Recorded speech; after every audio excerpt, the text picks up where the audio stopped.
Kia ora and welcome to Cinema in Context, where we discuss all things film and the connections between.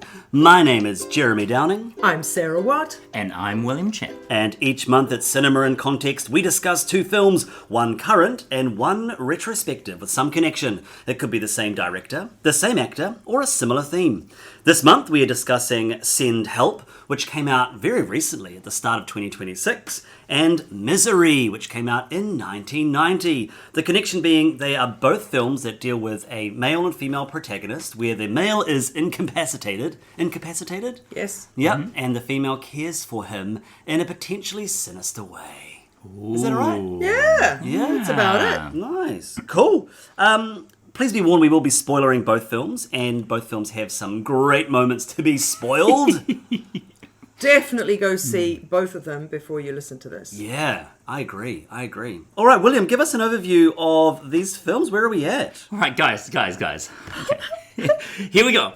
I just watched the two-hander where a vehicular accident in a storm results in the female lead character tending to the injuries of the bedridden male lead character. As he begins to regain his strength, the power dynamics between the two start to shift until a perverted resemblance of domesticity erupts into wanton, hair-pulling, eye-gouging, blood-splattered violence, dealing collateral damage to the poor, unfortunate Good Samaritans along the way. As the dust settles, the experience helps the protagonist to self-actuate and become a better version of themselves. A charismatic pig also steals the scene. I don't know what this is. What's both of them? Yeah. The pig in both? Oh, a vehicular accident. I'm just completely stuck on... Okay, A vehicle of the skies. of course. I love the connection as well with the kind of Good Samaritans along the way. 'Cause Absolutely. They off. And the eye gouging. Yeah, the world's most doomed sheriff. Well, there are our connections, ladies and gents. So thank you for listening to another episode of Cinema in Context. Sarah, give us a bit of an overview of Misery, 1990. All right. One half of what William just So, outlined. hi everyone. The wonderful Rob Reiner directed 1990's Misery, taken from a Stephen King novel or short story? Novel. Novel, okay. The wonderful Kathy Bates co-stars as Annie Wilkes. And she won her Oscar for this role, Kathy Bates did, who witnesses as you say, the snowbound car crash of famous writer Paul Sheldon. Yeah. Shelton. Something like that. Sheldon. And James Caan. James Caan, wonderful James Caan from The Godfather. And so she takes him in and starts looking after him, and it turns out that she is the hugest fan of he's a very famous author, or a successful author at least, and she is a huge fan of his Misery books. And so Annie keeps the author under her power and care in an effort to get him to rewrite the novel that he had just written so that there is a better outcome for the characters that she so loves. And horror and tragedy ensues. Yes. And I guess Send Help, like we all watched it together. So William's girlfriend Judy and Sarah and I, we all went together to the movies. Thank you, Sarah, for sorting that out for us. That was a wonderful It was time. such a good time. And it was a packed theatre. Yeah. Yes. It was a raucous theatre. And like there were people yelling, kill them! Yeah. The way it was meant to be. Yeah. So tell us about Send Help. Who's in it and what happens? So Send Help is directed by Sam Raimi. He returns to the screen in, I guess, a lower budget film than the last outing, which was, I believe, Doctor Strange 2. Yes. What was it? In the Multiverse of Madness. Or something. I was not a fan. But of course, that's not what Sam Raimi's known for. No. but yes. No, he's known for Oz the Great and Powerful. He's known for the Evil Dead. Yes, Evil Dead, Spider-Man films, all that kind of thing. So, so it follows the lead character played by Rachel McAdams. I forget her name. Linda Liddle. How could I forget that I name? know. It's a wonderful name. Reminded me a lot of Linda Lipsky from Burn After Reading. Oh. Like, I'm Linda Lipsky. Oh, It's nice. funny with alliterated names and Linda Liddle. Yeah, so she works at an office building. She In works planning and strategy. planning and strategy, a key differentiated point in the film, and works very, very hard, has been promised a promotion to a significant leadership role by the owner. He's since died, his son has taken over, and she's sort of passed over because he finds her, I guess, repellent. let's not sugarcoat it. Yeah. And so, in passing her over, he sort of recognises that there is some tension there. He gives her an opportunity to prove herself on a trip somewhere. I can't remember where. They just to went to Thailand. Thailand. That's right, Thailand. Yeah. And on the Bangkok way, merger. they crash land on an island where they are the only two survivors. And Survivor being the operative word, she's always wanted to be on the TV show Survivor. Yes. And has learned how to make fire in 3 different ways and puts all of those skills to good use. And he's had an injury, just like in Misery. And so as he sort of gains consciousness, he starts to realise that he needs her help. Or does he? That's part of the tension, right? Yes. He's a bit of a dick. Right. Well, I mean, let's start with this. I mean, we could have alluded to it, but I'd love to start with the trip to the Rialto Cinema, which infamously is known for having bugs, which I'd forgotten about until you both talked about it. They often just have flies zooming about the screen. Not so much in Cinema 3, which is the big cinema we were in, but definitely in the ones along the corridor. And you're just clapping your hands, not because you're enjoying the film, but because there's flies in front of you. Yeah. Well, I got bitten throughout the film. I had bites on my legs. It was a 4D experience, people. Right. The tropical Sandflies mosquitoes. and mosquitoes. Unless they just released them into the cinema as part of the kind of promo. But we got there, we were given a cocktail. That was Tropical cocktail. It was amazing. Yeah. We were happy. Sarah said absolutely not. It was Well, all of it's the because flavours you don't like. It has coconut, passion fruit, mango, and I think pineapple. And I can stomach pineapple, but the other 3, oh my word. Goodness gracious. So It was great. I abstained from any sort of pleasurable beverage. Yeah. They also had these little chocolate fish that you had to physically skewer with a toothpick. Yeah. Which is a lot of fun. So between the mosquitoes, the fish, and the coconut, I was. It was a good I was time. in the zone. Yeah. I was in the zone. I'm always in the zone when Rachel McAdams is on screen. She's one of my favourite actresses. She's my birthday cousin, in the way that my birthday uncle is Uncle Marty Scorsese. Rachel and I share a birthday, 17th of November, in case you're listening and you feel like sending a card. And I really love Rachel, and as you know, I'm a huge Game Night fan. I know that everybody is a huge Mean Girls fan. Have you seen the Graham Norton clip recently where, who's Thor? What's his name? Chris Hemsworth declares his love of Step Brothers, and then Halle Berry's sitting next to them, and she declares her love of The Notebook. Yes. And so she's done some massive crowd-pleasing films. And she was also in Doctor Strange. That's So right. do you remember that? She was my favourite because I loved the first Doctor Strange, and so she's Benedict Cumberbatch's girlfriend in that film. So Sam Raimi, obviously, there's a connection there, perhaps. Notwithstanding, she's also just terrific. Yeah. And I was going to say, sort of undersung, and that's not necessarily true, but she hasn't exactly been given sort of Oscar-worthy parts. But I just think she's blimmin' marvellous. Yeah, she's sort of the Julia Roberts Yes, of our I think time. so. I think so. Without the same level of bankability. Superstardom. Yes, that's mega right. stardom. Yeah, And- I like to think that this film is, and I never said this to you in the cinema, but I was thinking it. I like to think that this is in the world of Mean Girls, and Regina George has grown into this version of herself. Oh, nice. Because I feel like she becomes a Regina George by the end. Somewhat. Yeah. Yes, she does. If she wasn't already, and we're going to get into Yeah. that. Because let's regains her be mojo. honest. Yes. Sorry, that just made me think of Regina George. Oh, the musical version of It was not worth talking Well, that about. was on our both yours Yeah. and I's biggest disappointment of the year. Yeah. So let's just not even. But, so Rachel, now the other dude, may I say, Dylan O'Brien. I watched the trailer and I went, oh, I know Mark. Well, we'll see how this goes.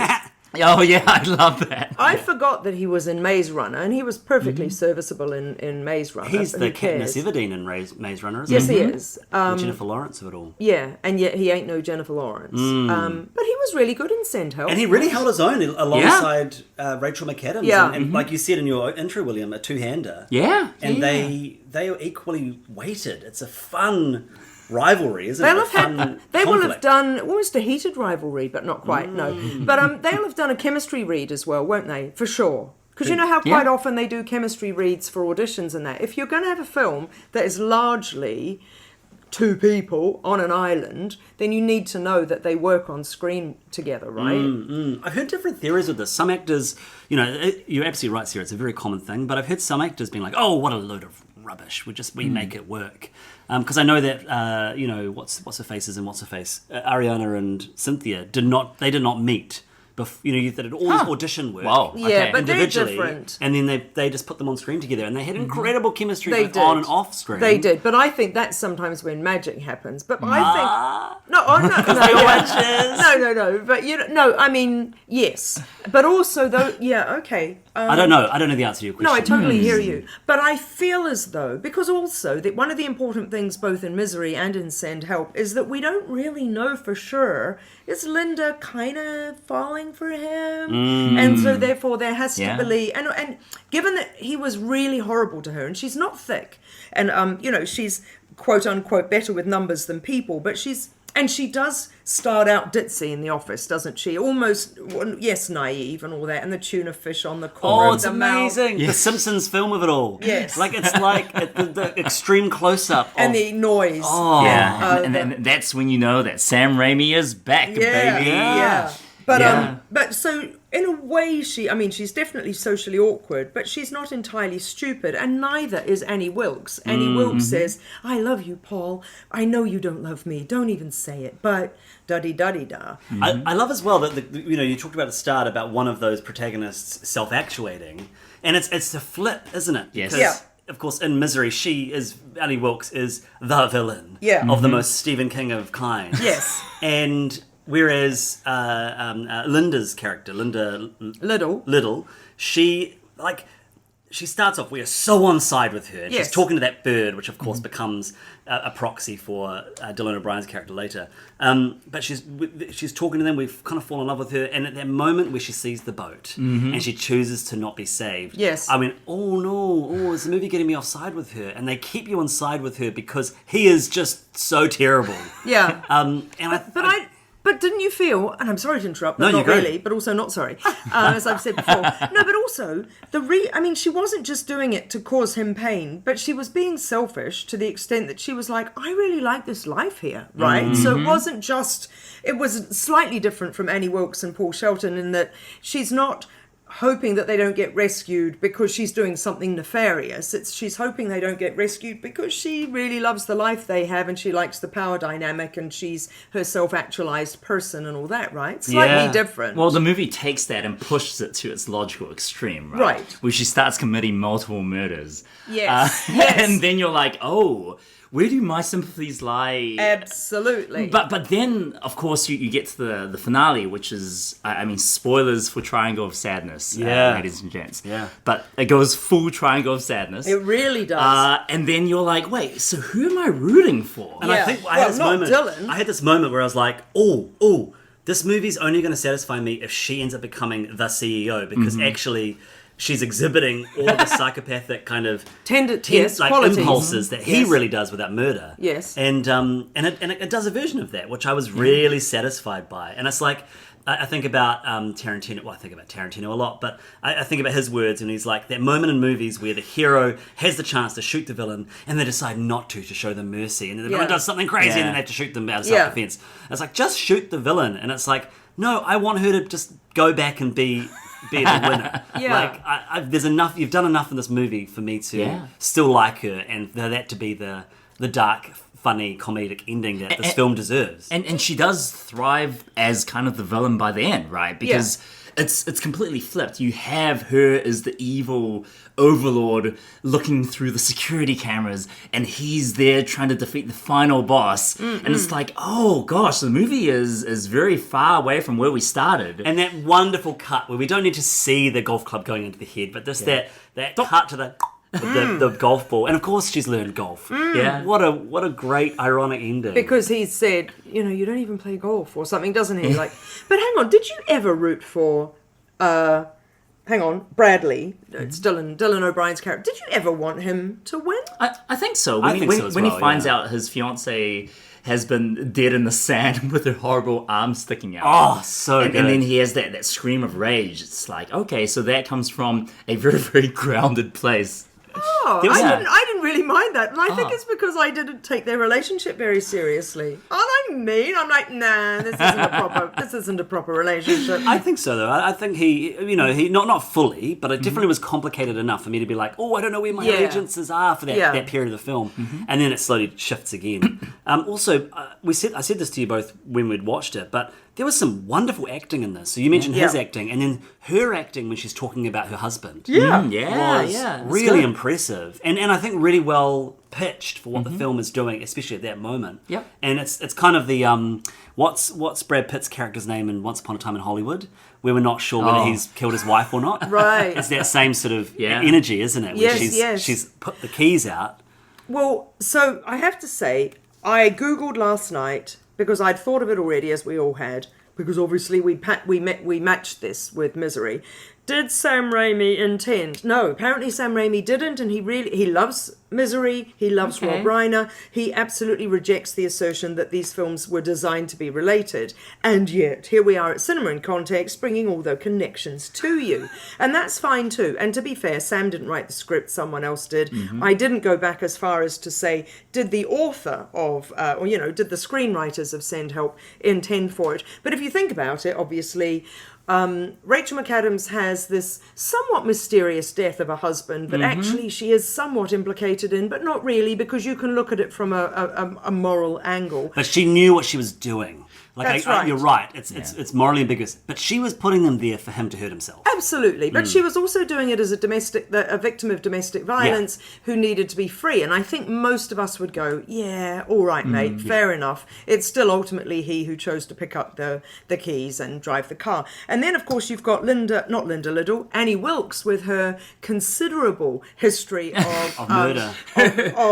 Of murder Memory book of death. and her murder and elimination. Now, the interesting thing about the Murder Book of Death is that she's got the killing of babies, which we know from the horrible... Now, interestingly... I think so we know it's bad. No, but we know... Yes, Sarah, killing babies is bad. No, seriously, there's this horrible case in England, and the nurse's name is Lucy Letby, which is another LL, and this is a young nurse who is up at the moment for... actually, she's been convicted, but there's now under appeal for having murdered lots of babies. So that is a particular pathology, but then it looked as though Kathy Bates' character had also dispatched other people who might have been competitors. Car crashes. That's right, car and- crashes and competitors to be best student in the nursing school and things like that. Do you know what I mean? So it's slightly complicated. What I really appreciated about watching Misery this time was many things. I appreciated many things, and just to be clear on that. But based on what you're talking about, if I think about people's fear of evil clowns... Yes. I don't think Also to blame Stephen King. Exactly, because I don't think that predates It. I think he created that, and he's talked about when he made the monster in It, he wanted to pick something that people liked and felt safe around. I mean, the trope of the murderous nurse is something that I've seen multiple times. There's a Fargo series, there's a murder mystery series that I love, which I won't say because it's a huge spoiler, and it's one of the coolest twists in the whole thing. Where, Is it Buffy the Vampire? No, I'm not I'm joking! And anyways, and I thought, where does this trope come from? And I think potentially Annie Wilkes is Stephen King's really good at creating so mythology. Good. And she is such a fun villain. And Kathy Bates, it makes sense why she won the Oscar. It is so much fun, and also so much fun to see a horror performance, or a thriller. And it was one of the first times. It's notable.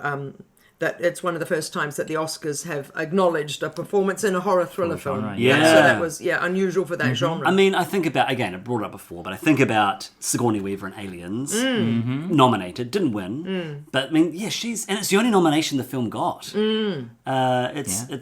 It's really impressive. Kathy Bates is tremendous because she turns on a dime. Yeah. And Rachel does a little bit, but it's not written quite as much that way. But Kathy, absolutely, and it is literally... Well, Kathy's isn't it? unhinged, whereas I think... Annie's unhinged, whereas Linda is not. She just descends into darkness. Yes, but she also fakes nice moments and then goes back to not nice moments and whatnot. Yeah, but she's not unhinged. No, She's isn't. fully in control. But I'm talking about the acting, the camera's on Kathy Bates and you see her go into one version of that and then, I'm sorry, Paul. Yeah. I have a bad temper. That's right. Yeah. No wonder I don't have many friends. Yeah. You must think I'm terrible. Oh, what a classic. Yeah. James Caan is brilliant in this as He's well. fantastic. And he barely has any dialogue. And he's hiding pills and making cyanide packets, whatever he's doing. really good at the whole pain thing, hey? Yeah. He does so much with his face. I mean, really, the scene that got me the most was when his dosed wine is spilled. Yeah. And just, he has no words, and it's all on his face, right? Yeah. I don't know if she knows what's happening, but my goodness, that is fantastic I don't acting. think she I don't does. think she does either. Yeah. No. But you see in his face, oh my God, that took me so Yeah. long. I'm going to have to get out there, get a pill packet, la. It's just such a cruel punchline to a joke, and like, oh my gosh. She recognizes something dark in his expression because she's like, oh, I've ruined our Yeah. thing, but she doesn't know. Mm. She's not picked that up. So she's a similar sort of Linda Liddle because, as I said before, both very bright women, but both also slightly naive in moments to do with social interaction. So she reads Paul wrong sometimes, doesn't she, in the way that Linda Liddle reads her work colleagues wrong, and then is like completely off-put by the fact that what, I've been overlooked and how dare you and that kind of thing. Or she doesn't pick up slurs, like when he's being horrible to her sometimes. Initially she doesn't notice. This is Rachel McAdams I'm talking about. Initially she doesn't notice, and then when she does, and she's got all that confidence from being this girl guide like survivor, that she rises above it, doesn't it? Oh, you. And that's a very Annie Wilkes thing. Oh, you. Yeah. Well, because she's got the power. The moment where the film moved into the absurd for me. Which film? Which film? Send Help is when they're watching the Survivor. The plane crash? No, okay. Yeah. when they're watching the Survivor audition and they're all laughing. Yes. And I was like, oh, this is a bit on the nose. Yeah. But I guess the film needed to do that to really rub it in her face and really show that they don't care about her. And also to set up that she is a Survivor fanatic. But also to set up that plane crash, because it was those horrible men were delightfly dispatched in that plane crash. So even though it was with gruesome, the teeth getting with the teeth all flying out. and the suspenders. you know, so What a gag. I think they had to do something that would make us go, you guys are the epitome of the worst. Yeah. Yes. I don't even care that your tie is caught on the side of the plane and that your face is back, or whatever, you know. There was another Triangle Sadness moment as well where she oversees him interviewing that young woman, and he says, what are you prepared to do for the job, or whatever he says. And then, of course, she flips it on him, and he starts to take off his shirt. And she's like, oh, no, I'm just joking. But, of course, Triangle of Sadness, that does happen, right? We've got, what's her name? Daisy. No, Marjorie. The head cleaner in the ship. Yeah, I thought the actress's name is Daisy something, I think, isn't it? What's the character's name? And the guy is that boy. we could Wilkinson, we whatever. were saying Castaway and Misery, and then of course Triangle of Sadness. You smash those three films together, and you've got Send Help. Yeah. That's right. Yeah. That's right. With a little bit more of that Sam Raimi magic. I mean, I do want to push this point again. It's so great to see Sam Raimi back and to see him have fun. I mean, we saw some, to be completely honest, we did see some of this in Doctor Strange 2. Oh! I remember the scene where Doctor Strange summons an army of zombie arms. Yeah. And like, okay, And there's a whole sequence with the broken mirror and the eyes, and I loved the direction of Doctor Strange 2. It's visually so much fun. It's so cool. I just think if they hadn't screwed over the witch that's character. right. But also Doctor Strange 1, he has a car crash in the snow. Oh my, he does. True. But Sam Raimi didn't do Doctor Strange 1, did he? No, that was what's his name? Scott Derrickson, I think. Oh, okay. Yeah. So not related. But yeah, like I had a bit of a mean joke a little while back about Oz the Great and Powerful. That now, was what is that? That was your mate and mine. Well, maybe not your mate and not mine. James Franco as the Wizard of Oz.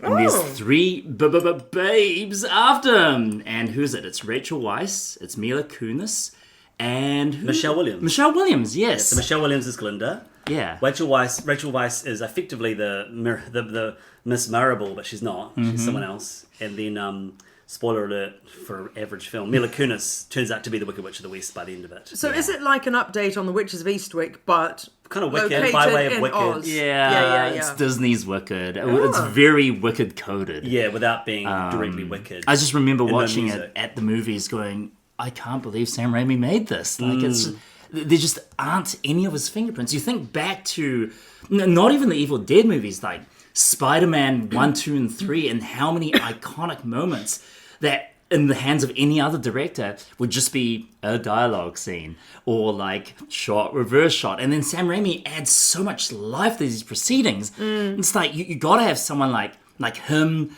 or Robert Rodriguez or Peter Jackson, like people who grew up on genre splattercore films, and then give them $1 billion to make something, and sometimes you end up with something beautiful and wonderful. Do you think that probably that Sam Raimi was doing it for a job, and heavy-handed producers or whatever? I think he had got all over I remember reading he had a pretty bad time on Oz. Yeah. That was not the movie he wanted to make. No, Yeah. It's the same thing like with Tim Burton, isn't it? And a lot of these guys, and Peter Jackson, I think you bring up some really good examples.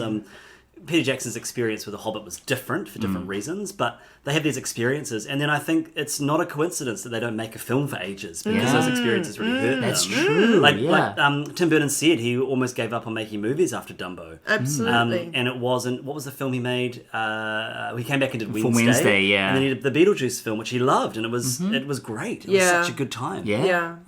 Yes. I think if it's the thing that you've always wanted to do and you have a terrible experience, yes, you're going to have real, dark nights of the soul, thinking, actually, am I all wrong for this? Is this not ever going to be what I need it to be? Because they understand how, like, you just see so many sparks, right? I love how Dylan O'Brien, he's basically just Bruce Campbell.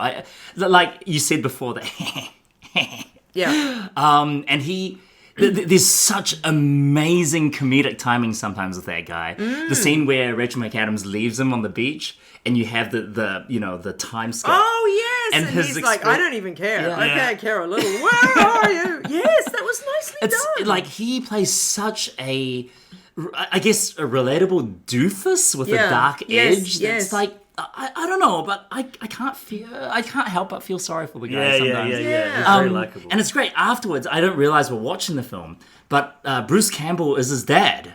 So the portraits of the old boss are it's an oil painting of Bruce Campbell, which is that's heaps of very fun. sweet. That's cool. So he's got the cameo in sweet. another Sam Raimi Yeah, film. photographic That's cameo. very sweet. I guess talking about kind of tragedy around directors, part of the reason why we did pick Misery as well was as an acknowledgement of Rob Reiner, who died in horrific circumstances at the end of last year. It was 14th of December. Yeah, so really, really sad. It's not confirmed how he died, but what, they reckon it's murdered by his son? Is that the kind of the top theory? Yes, for sure. It's not even a theory, it's the truth. Yeah. But he hasn't been convicted yet. So No. say allegedly. Yeah. But yeah, I just think what an absolute tragedy of an incredible artist. And I mean, this film Misery comes out in the midst of his kind of golden era, right? Because we've got Stand By Me, A Few Good Men. Princess Bride, Yeah. When Harry Met Sally, Misery, Unstoppable. Oh, I haven't seen Unstoppable. And they're Oh, no, I mean, he was unstoppable. Tony Scott did Unstoppable. Yes. Yeah. Do you know that I am quite difficult to please sometimes. I found Misery really enthralling. Like, I didn't feel like I'm just going to turn it off and hang out the laundry or anything like that at all. And the jump scares are amazing. And so similar to the fact that with Linda Liddle and Bradley, as you've said, there's sort of this vying for ascendancy, and it twists and turns, and she's on top, and then he's on top, and then no.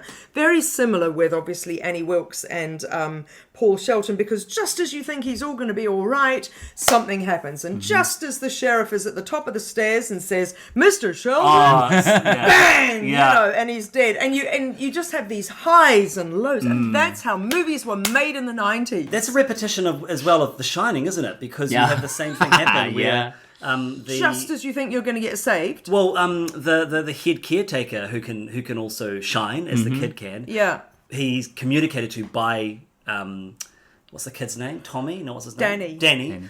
Danny shines or telepathically communicates with him, and he battles through the snow, and he turns up, and then Jack Nicholson axes him in the back. Yeah. So it's the same. And every time you think they're nearly there. Oh. Yeah. Yeah. And what is that? Is it a thing of like okay, cool, helps on the way, we've got hope for our characters. And then when they're dead, stakes get raised even more. Is that what that's doing from a kind of tension perspective? I mean, yes, and also I think it works the other way as well. Watching this, I couldn't help but think of Hitchcock's, famous quote about was it Hitchcock saying the gun, like you show the audience? Oh, sorry, the bomb, right? Yeah, you show them the audience the bomb, and then the audience is thinking, oh, and that's suspense. When's the bomb gonna go? Whereas off? if you just have a bomb that goes off, Yeah. and nobody's seen the bomb beforehand, that's a shock, but it doesn't have the same effect as the. So it happens twice, right? One with the beautiful shot of him catching the ceramic penguin. Yes. And then we were watching And he puts it the wrong way. And we were like, oh, it's the wrong way, it's the wrong way. Right. And then, of course, when she reveals that she has a revolver in her pocket at all times. Yeah. Oh dear, the stakes have just been raised. And the gun never goes off, does it? Yes, it does. Into his shoulder. At that's the right. end, Yes, and she yes, says, yes. I've got 2 bullets, and she shoots him in the shoulder, and then when they're grappling on the floor, there's another shot, and then you can feel like, thank goodness for that. So then when he bashes her to death, you think, and then she's lying there, because and she falls over and hits her skull on the typewriter, and it's amazing. But we know, because we've seen many films since the 90s, The that double if tap. she's lying there, she ain't really Yeah. dead. So he's crawling out, and I'm like, his legs, and suddenly, ba-boom, she's there. So it's just back and forth and back and forth. And it's a little bit like that in the house with Rachel McAdams and Dylan O'Brien, where you think, oh, this is going to happen. Oh, no, it's not. And no. So can I just say, do we think that the fact that she did know where that lovely house is, that's how her hair looked all nice and washed and lovely the whole time? I don't know. I thought there was going to be a plot drop. We're talking about Send Help, listeners. Oh, yeah. And because, of course, there's a hilarious sequence where she's in the waterfall and she gets a glow up. And that is such a great sequence. And she's like looking at herself. And of course, the film, and I said this to you guys when we watched it, the film made me think that Rachel McAdams wasn't pretty at the start. And I'm like, wow, it's that classic thing of wearing glasses and having... No, she looks super dowdy. Her hair is and the way mussy. she holds herself. Absolutely. The hair is tied back in And a the terrible shoes. way. It's mussy. She's got her brown Doc Martens. Yeah. Her dowdy cardigan. And she holds herself. You're absolutely right. It's genius. And then she looks absolutely gorgeous on the island. That's right. Because she's also getting a tan, and of course, the whole thing is figuratively. She's coming into herself and becoming who her dream person is. Yeah. I did like as well that they didn't make him like her. Yes. He just stayed a horrible person. Yeah. Because, of course, because any other film, I think, would have done that. And Do you think she did like him or no? Oh, well, she started off liking him at the very beginning. Do you think? Because she said, like, he's a bit of a dreamboat. And, but that's before he was horrible, overlooked her for the role, and then took her on the plane. She's talking to her bird, isn't she, at the start? Right, You're a that's dirty it. birdie. That's right. Nice. Another connection. Did she say that? No, but that's what Annie Wilkes says. Yeah, okay, I just was thinking. I just love that connection in the film, and I mentioned it earlier. Where he's clearly the bird on the island. Yeah. The way that she talks with him and helps him and feeds him. Because, of course, because I was like, that's an interesting moment with the bird at the start where the bird's not eating the toast. Yeah. Which, by the way, another fun bit of acting, which I know she would have improvised, because it's a flippin' animal in the shot, right? So she's having to go with whatever the bird's doing. Jeremy, speaking of animal actors, can we just give a round of applause for Misery the pig as herself? Oh, that's so weird. She Like, is what's that such about? a good actor. But what's that about? Why did it say Misery the pig as herself? Oh, because they named the stunt pig or the pig actor Misery. Oh, in real life? Yes. I've not seen a performance this good since, what's the name of the dog in Silence of the Pig in Lambs? City. All right, but the lotion in the basket. Yeah. And it's like that little puppy was in like Silence of the Lambs and Batman Returns. But man, Misery the pig, I'm not even joking, you guys. Right. She was fantastic. Are you being serious? I'm being serious. Nothing's standing walks out. along the screen. No, she walks along, and then when Kathy Bates is talking about her, she like. It's stock standard Hollywood animal acting, right? So it's like, come on, girl. And she goes, hop. She looks left, looks right, looks into the camera, and then hops back off the table. And it's like, bravo, that is professionalism. We know that none of that was CGI, because this was pre-Babe, where they made the mouths move like people talking. That's so right. And the pig really is all good. CGI in the new one, isn't it? Yeah, it would. The ball. Yeah, the ball. Oh, the ball. Maybe some of the close-ups with the gross stuff. That was sneezing snot and blood was amazing. So good. So good. Can I just say, Lord of the Flies? Hi. So having having Lord of the Flies has directed... entered the chat. So it has, hi. So, Lord of the Flies, otherwise known as Rialto. yes, true. So William Golding's I just novel... got that. Oh my gosh. William Golding's novel, a second. which I've directed twice with high schoolers. So there's the conch and the fact that she's... What do you call me? No, sorry, Carol. I don't know what that means. I do. I'll tell you later. She says, here's a conch. And then I was like, she's saying it wrong. And then she says, people think it's pronounced conch, but it's not, it's conch. And I was like, that's amazing. That is a Lord of the Flies reference, because that's what the boys have on the island in order to decide who's speaking. And so is the wild boar, because they chase the wild boar around the island in Lord of the Flies. And then it gets smeared all over their faces as a sign of warriorness. Yeah. Not as in WORR, but as in warrior. And so that was, I thought, a nice callback, if you will, or a connection. And the character of Piggy. Yeah, that's true. Actually, that's true as well. I mean, and you know, it's a excuse me, it's a power play between those in power and those you know, downtrodden, and That's right, Simon and Roger and all that. Yeah, Piggy, that's right. Piggy gets squashed by a rock, doesn't he? No, Piggy gets pushed off a cliff. Yeah, he dies, doesn't he? He does. Yeah. He does die. But it's who's the one that finally ends and he's Simon. scrambling along the ground and then they end up with the Simon, troops. and they all kill him. Oh no. No, the one that he survives. Oh well, the main good guy. Jack. Okay. No, cool. not Jack. The other one, Ralph. Right. Yeah. I read this as a year 11 student. So how many years ago is that? It's a long time. 25 years. But yeah, no, it's a wonderful connection, and I think that's totally in there as well. Oh, Yeah. yes. Especially with the pig head. Well, and the building of huts. So there's a scene in Lord of the Flies where the two gangs split up, and some of them are absolutely like Linda. They are, we need to make sure that we've got a fire going at all times. We need to do this. We need to do a proper shelter. Can I say, as a former girl guide, Brownie girl guide and ranger, may I say, I have always loved, and I have no interest in going on Survivor, because I don't like ick, and I don't like sand, I don't like bugs, and I don't like being dirty. It's rough and coarse But- and gets everywhere. Yeah, that's gross. I don't want any of that stuff. However, I love the shelters that she built, and then he's making these and the way he's like, oh yeah, and he's tying the thing around it all goes and that. I love that. Anyway, that is a Lord of the Flies thing as well. The sort of the competitive sort of. I'm a huge Survivor fan, you know, and I've been on as I've mentioned here before, my friends have a Survivor podcast. I've joined them on that. Season 50 is about to start. Yes, 50 seasons of Survivor. Lord. And what I can say is that there are a lot of players that go on with the kind of practice that Linda has. Yes. And they do not fare as well as she does in the Yeah. film, you know. But I love that when she was watching Survivor 47 and she mentions Deshaun, I laughed because Deshaun is a real character, real person that was on. I don't know if he was in 47, but Oh, that's definitely been on amazing. a recent season of Survivor.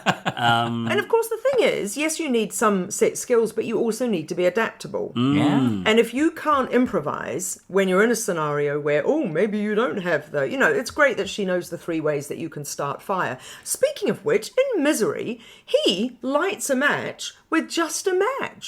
Yeah, certain matches can do that. Yes, Strike but it I with think enough. that's a connection.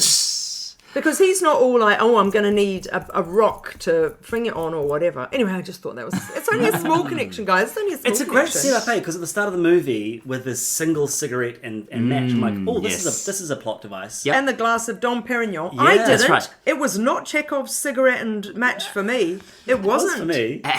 How did they get such fancy champagne in the sticks? Well, that's what I wondered. He's like Dom Perignon, and I thought she was going to have to go to the store. She can't say it, can she? So, Oh, no. it's What does she call it? And he repeats it back to her. Perignon. And he goes, Or yes, I would something. love it. But the fact is, I think that actually, so I'm afraid that Misery is going to have to go down 2 stars for me in terms of realism, because she should have said, I'm going to have to go to the store. But she And happened to have it. why did the store have such fancy paper? Yeah. She might have already bought it in knowing that he was there. Well, do you know what's so and funny? Forgotten about it. I forgot. So I had seen Misery before. This was not my first time, but it was probably my second. And the first time will have been around the 1990s. So I wrote here, amazing thing with Misery is she saves him because it's the right thing to do, and she doesn't even know who he is. And then as the show goes on, I'm like, oh, cross that out. She's been stalking him. I was like, oh, okay, not really. I mean, to be fair, she does save him. Yeah. Like, if she hadn't been stalking him, he would have He'd died. be dead. But of Yeah. course she would save him because she thinks he's going to keep writing her favourite book. Well, I love as well the kind of the point of he's actually written a new book, and she does not approve because of the swearing. Yeah. And then she swears not obviously at the end, but she swears At the whole very time. end. Yeah. And, But also, it's just adorable that she's like, no, we're not having this one. You are not going to kill her off. What a great concept. and then she's not happy about The plot fact that- contrivances. She's Yeah. like, no. She was buried in the ground. That's right. No. No Yeah. blood transfusion. And I'm like, yeah, I'm with you, Annie. No, but then doesn't she say, and it's amazing how you made it that she had an ancestor who did it. Yeah. Which is great, right? And I think that's Stephen King speaking. It must be. And I wonder if someone once said to Stephen King, no, that's not how that should have ended. You should have Absolutely. changed your story Well, he's differently. famously or infamously not good at endings. So, Right. he has terrible endings sometimes because he just writes True and that, then gets actually. there. Yeah. His best texts usually are film adaptations where they've changed the ending. Like I'm looking at the It films, they changed Right. the ending for the better. Right. Because, at the end of the novel of It, there's like a huge spider and it's really not scary. Whereas in the film, they put the spider in and then the spider then devolves into this really creepy infantile version of the clown, which is Like far more Stranger scarier. Things with the big spidery kind of Yeah, creature that things. was definitely a Stephen King Was reference. it? Oh yes, when that Yeah. happened, Yeah. when the big thing broke apart Yeah, and became it a was just spider, I like, was thinking what? that's a Stephen King reference, which of course they've been doing through the whole all the seasons. So. I think he is. I don't read his books at all, but I did grow up on Pet Sematary. Obviously, Minority Report is superb. Oh, Wait, that's the Philip. case. Philip K. Smith. Okay, sorry. Philip K. Dick. Sorry. Philip K. Yeah, Dick. yeah, No, yeah. sorry. But I often conflate Stephen King and Philip K. Dick because their concepts, their conceits are just staggering. I love Because it. I've read both the books by those writers, and Philip K. Dick is very. His writing is very conceptual and it's quite impressive, abstract. Stephen King is not like that. Stephen King's very pulpy and Right. and dialogue and character is probably his strongest. But good ideas, and really right? good setups. Yeah. So he's a really good setup. He has great characters, and then the way he writes is he just kind of keeps going until Right. the story figures itself out. Right. And some novels that you feel like that. Like I Yeah. tried reading Fairy Tale, which is one of the more recent ones. Yeah. I got halfway through and I was like, oh, there's nothing happening in this Right. story. I am so bored. I stopped reading it. Whereas It is wonderful. It's problematic. It's got one of the most disturbing, disgusting scenes in anything I've ever read at the end, which infamously, It is not in the movie, well, thank of goodness. course, it's horrific. And I can tell you after the recording if you want to know. Okay. No.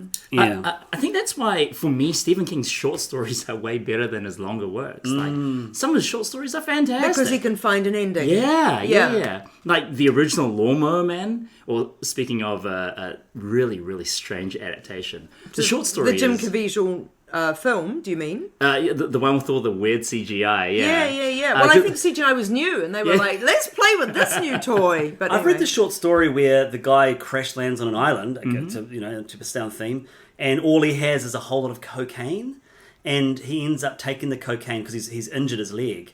He ends up taking the cocaine or heroin. I can't remember. There's some heavy drug. I think it's heroin. He ends up starting to take it for the pain, and then he starts to get hungry, and so he takes lots of heroin and eats his leg.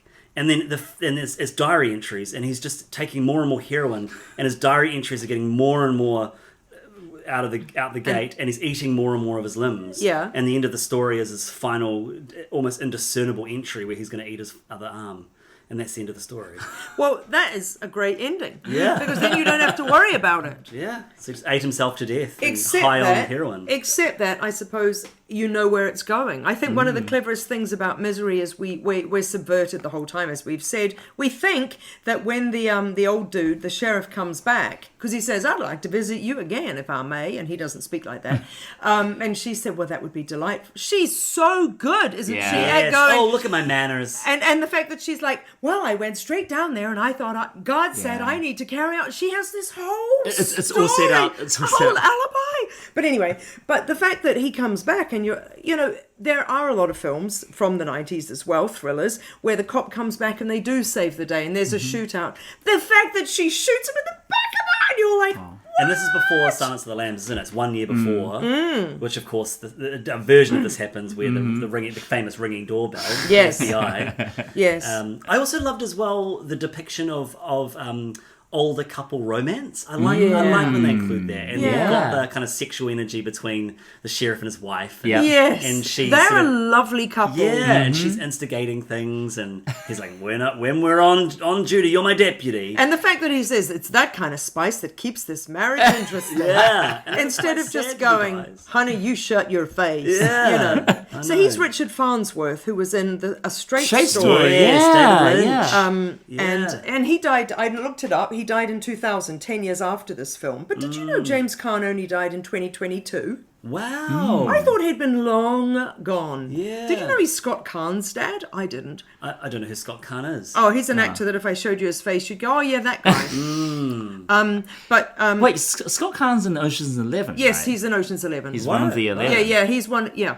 Oh, wow. With Casey Affleck. They're Yeah, the cool, two yeah, guys. Yeah, that guy. That's James's Yeah. son. But James has, I think, 5 kids to 4 different women. Oh, okay. Well, on that note. I think I think James Caan is just such an interesting actor because I think even his later years, he just had that kind of face, right?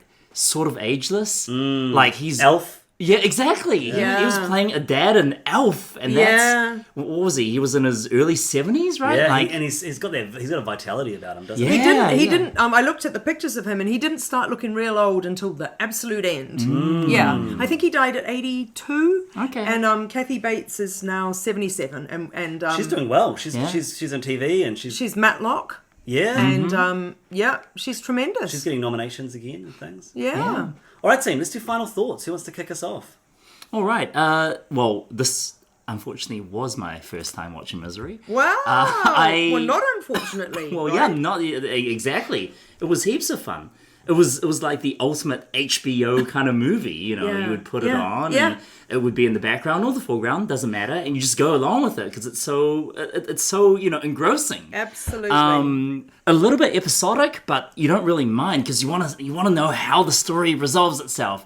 And I was watching kind of with a bit of a throughout because this is not feeling comfortable, but it's at the not same meant time to. a lot of fun. Yeah, right? yeah. Even though I don't know if you could call it fun in the actual sense of the word, but I enjoyed watching it greatly. Same. Yeah. And then the new film, Send Help, was just, oh my gosh. To see it with you guys in the packed cinema Yeah. of genre fanatics. Yes. Like hooting and hollering, that's the way it was meant to be seen. And yeah, I'm so glad that the Sam Raimi of Evil Dead and of Drag Me to Hell, I mean, yeah, he's having fun again. He's found a vibe that he's happy with, and he's able to do it with panache. One final thing is with Misery. When the credit popped up and said music by Mark Shaman, I was like, huh. Hairspray. Yes, Hairspray, and I mean, one of my favourite musicals, and I'm sure one of yours as well, Jeremy, South Park Bigger Uncut. But I didn't realise until today that he has scored most of Rob Reiner's movies. Oh, wow. Yeah, so they're old Oh, friends. did he do my favourite, A Few Good Men? He 'Cause I did, rewatched yeah. that Princess recently. Bride. I love the music of Princess He Bride. and then of course he kind of pivoted to Broadway and Right. did actual musicals because he's a musical guy at heart. Right. Which is awesome. Yeah, imagine going from this to South And of course, Park. Danny Elfman and Yeah, Send Help. We haven't that's really Oh, talked that's about that at all, right. have That we? was tremendous. Great score. Lot Great of fun. score. Sarah, what are your final thoughts? I had seen Misery before. Only remembered the foot chopping, which we didn't talk about. yeah. The ankle bashing. Hobbling, which in the story, she amputates his feet. OMG. Yeah, but Rob Reiner felt that visually it would actually be more horrific to see what we did see because you Yeah. could show it. Yeah. And you see Yeah, everything. and I Yeah. agree because I think we've seen a lot of gore. Yeah. And as horrific in real life as losing your feet is on cinema. Yeah. Seeing hobbling with you can imagine that far more clearly. I think even Yeah. now I'm like stretching my ankles. No, that was tremendous. I was surprised, not in a I had low expectations way, just surprised how enjoyable Misery was to go through, and it really totally a million time holds up. And Send Help was a blast for all the reasons you said, William. It's great audience, great time. It's something I would definitely want to see again. I'll probably like it even more on subsequent viewings. And I am pleased that we paired these two. I think this was a really enjoyable one for me because I didn't feel, I better watch a classic or something I didn't like. And I just thoroughly enjoyed both of them, and they miraculously seem to go together really well. Nice. Yeah, I think the thing that stands out to me for both these films is there is a sensibility of filmmaking that is definitely in a sort of 90s film like Misery, and in a Sam Raimi doing what he wants to do that is very nostalgic. And I said this again to you when we saw it at the cinema. It's like, oh man, I just miss movies like this, which have like great characters, good setup. I enjoyed the 90s, 2000s-ness of her office building and her character setup. Yeah. It felt like a romantic comedy. Like it reminded me of the 80s films Overboard and the sort of Kurt Russell, Goldie Hawn style films, or Romancing the Stones. Oh yes, And- we haven't mentioned all the films that it's better than. Yeah. But it's just, there's something quite lovely about a film that brings me back to that space. And I think, we've talked at length, ad nauseum on this podcast about the franchisation of cinema and the kind of globalization and the sanitization, to use three Shin words. And this film felt like it was adjacent to that. So I really loved that. Said. And it was really fun returning to Misery. I gave the film an 8 out of 10 on my IMDb, and I think I've upped that to a 9 now, or a 10, maybe even a 10, just because I really loved it. Yeah. And both films are films that I would say to someone, hey, have you seen this before? No. Oh, let's watch it together. Yeah. Especially Send Help. I think it's got, it's something I'd love to watch with my siblings and my parents and even my niece and nephews. It's gory, but it's not too out the gate. Yeah. That's a good point. It's not really a watch at home when it comes out on Netflix kind of film. I mean, it is, but you need a bunch of people. It's a party film. Yeah, it is a party film. Yeah. So really, really enjoyable. And we had a different plan for this month, but because Sarah, you've got some positive life things happening, we had to change the date, which means we had to change the film, which we'd all just gone and seen this movie, and we made it work. And I agree with you. I think it's been a nice divergence and as we keep alluding to, and convergence, yeah. and as we keep alluding to, we've had this wonderful cinema experience, which I've posted on our Instagram account a photo of us all going. So if you're listening and you haven't seen the photo, go and have a nosy. Lovely. Right, well, thank you for listening to another episode of Cinema in Context. If you enjoy our podcast, then please share it with your film-loving friends. You can listen to Cinema in Context on SoundCloud, Spotify, Apple Podcasts, and where all great podcasts can be found. You can follow us on YouTube, Instagram, and Facebook, which are great places to let us know what you think of this episode, as well as give us suggestions for future films to discuss and compare. Look out for our next episode in a month's time, and until then, nor am I.